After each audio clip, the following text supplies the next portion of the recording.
श्रवण कुमार की कथा। ये कहानी त्रेता युग की है। उस समय श्रवण कुमार नाम का एक बालक था। उसके माता पिता अंधे थे और उन्होंने श्रवण को कई मुसीबतों का सामना करते हुए पाला था। श्रवण कुमार बचपन से ही अपने माता पिता का बहुत आदर करता था। जैसे जैसे श्रवण बड़ा होता गया, उसने घर की जिम्मेदारी अपने कंधों पर लेता गया। वो रोजाना सुबह उठ कर सबसे पहले अपने माता पिता को स्नान कराने के लिए तालाब से पानी भरकर लाता था। इसके बाद वो तुरंत जंगल की ओर लकड़ियां बीनने जाता। फिर लकड़ियां लाने के बाद श्रवण चूल्हा जलाकर माता पिता के लिए खाना बनाता था। श्रवण को इतनी मेहनत करते देख उसकी माँ हमेशा उसे टोकती थी। वह कहती थी, श्रवण बेटा, तुम इतना सारा काम अकेले क्यों करते हो? खाना तुम मुझे बनाने दिया करो, मैं आसानी से बना लूंगी। इसके बदले तुम थोड़ा आराम कर लिया करो। माँ की इन बातों को सुनकर श्रवण कुमार कहता, नहीं माँ, मैं ये सारे काम आप लोगों के लिए ही तो करता हूँ, भला अपने माँ बाप के लिए किए गए कामों में कैसी थकान, उल्टा मुझे तो खुशी मिलती है। श्रवण कुमार की इन बातों को सुनकर उसकी माँ भावुक हो गई। वो रोज भगवान से प्रार्थना करती, हे प्रभु, इतना ध्यान रखने वाला श्रवण जैसा बेटा हर माता पिता के घर पैदा हो। श्रवण के माँ बाप नियमित रूप से भगवान की आराधना करते थे। वो उनके लिए फूल और पूजा की अन्य सामग्री लाता, फिर खुद भी बिना देर किए माता पिता के साथ पूजा में शामिल हो जाता था। श्रवण कुमार धीरे धीरे बड़ा हुआ और जल्दी से घर के कार्यों को खत्म करके बाहर काम पर निकल जाता था। एक दिन श्रवण अपने माता पिता के साथ बैठा था, तभी उन्होंने श्रवण से कहा, बेटा, तुमने हमारी हर ख्वाहिश पूरा की है। अब हमारी केवल एक ही इच्छा है जिसे हम पूरी करना चाहते हैं। ये सुन श्रवण ने उनसे पूछा, ऐसी कौन सी इच्छा बाकी है जिसे आप पूरा करना चाहते हैं? आप केवल आदेश दें, मैं आपकी हर ख्वाहिश को पूरा करूंगा। इस पर श्रवण के पिता ने कहा, बेटा, अब हम बूढ़े हो चुके हैं और हम चाहते हैं कि मरने से पहले तीर्थ यात्रा के लिए जाएं। भगवान के शरण में जाकर हमें सुकून की प्राप्ति होगी। अपने माँ बाप की बात सुनकर श्रवण कुमार सोचने लग गया कि वो उनकी इस इच्छा को कैसे पूरा करेगा। उस समय बस और ट्रेन की सुविधा नहीं थी, साथ ही उसके माता पिता देख भी नहीं सकते थे। ऐसे में उन्हें तीर्थ यात्रा कराना भला कैसे संभव हो।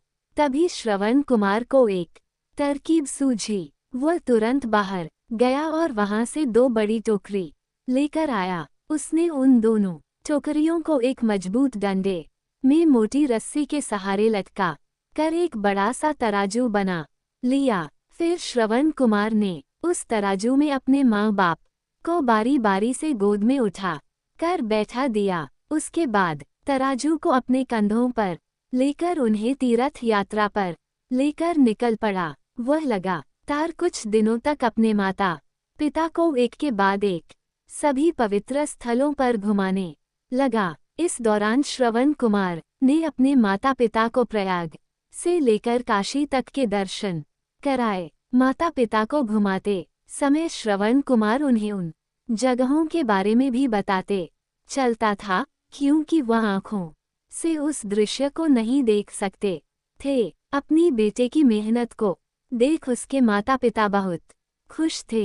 उन्होंने एक दिन श्रवण से कहा, बेटा, हम देख नहीं सकते, लेकिन कभी भी हमें इस बात का दुख नहीं हुआ। तुम हमारे लिए हमारी आंखें हो। तुमने हमें जिस तरह सारे पवित्र स्थानों की कथा सुनाकर उनके दर्शन कराए हैं, ऐसा लगता है जैसे कि हमने सच में प्रभु के दर्शन अपनी आंखों से किया हो। अपनी माता पिता की बातें सुन कर श्रवण ने कहा, आप लोग ऐसी बातें न करें। बच्चों के लिए माता पिता कभी भी बोझ नहीं होते, ये तो बच्चों का धर्म होता है। एक दिन श्रवण कुमार आराम करने के लिए अयोध्या के पास अपने माता पिता के साथ रुका तभी उसकी माँ ने पानी पीने की इच्छा जताई। श्रवण को पास में ही एक नदी दिखाई दी। उसने अपने माता पिता से कहा, आप दोनों यहाँ आराम करें, मैं आप लोगों के लिए अभी पानी लेकर आता हूँ। नदी के पास पहुँच कर श्रवण कुमार कमंडल में पानी भरने लगा। उसी जंगल में अयोध्या के राजा दशरथ भी शिकार के लिए पहुँचे थे। पानी में हलचल की आवाज सुनकर उन्हें लगा कि कोई जानवर पानी पीने आया है। उन्होंने बिना देखे केवल ध्वनि सुनकर ही अपना तीर चला दिया। दुर्भाग्य से वह सीधे श्रवण कुमार को लग गया। तीर लगते ही वह चीख पड़ा।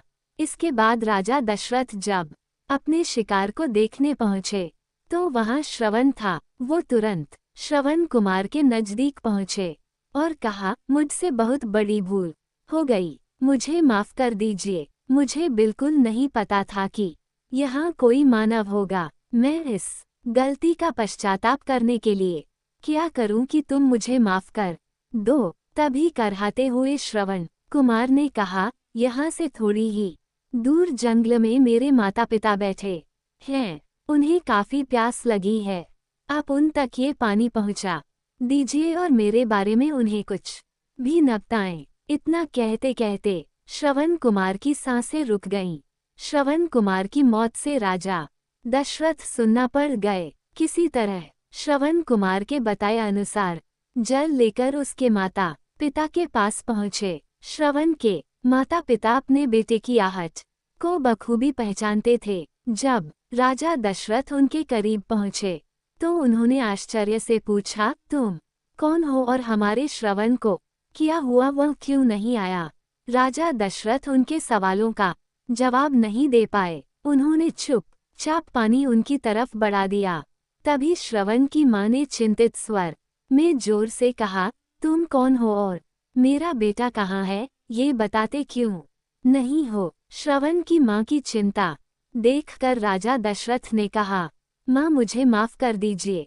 शिकार करने के लिए मैंने जो तीर चलाया था वो सीधे आपके बेटे श्रवण को जा लगा।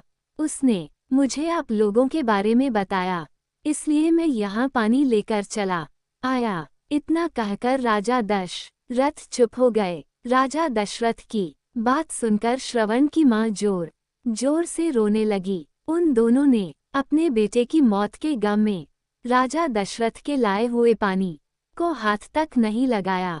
श्रवण के पिता ने तभी राजा दशरथ को पुत्र वियोग का श्राप दे दिया। कुछ ही देर बाद श्रवण के माता पिता ने अपने प्राण त्याग दिए। बताया जाता है कि श्रवण कुमार के पिता के श्राप के परिणाम स्वरूप ही राजा दशरथ को अपने पुत्र राम से दूर रहने पड़ा था। राजा दशरथ के इस श्राप को पूरा करने के लिए ही भगवान राम को 14 वर्षों का वनवास हुआ, जिसका माध्यम दशरथ की पत्नी कैकेयी बनी। श्रवण के पिता की ही तरह राजा दशरथ भी अपने बेटे से दूरी को बर्दाश्त नहीं कर पाए और उन्होंने अपने प्राण त्याग दिए।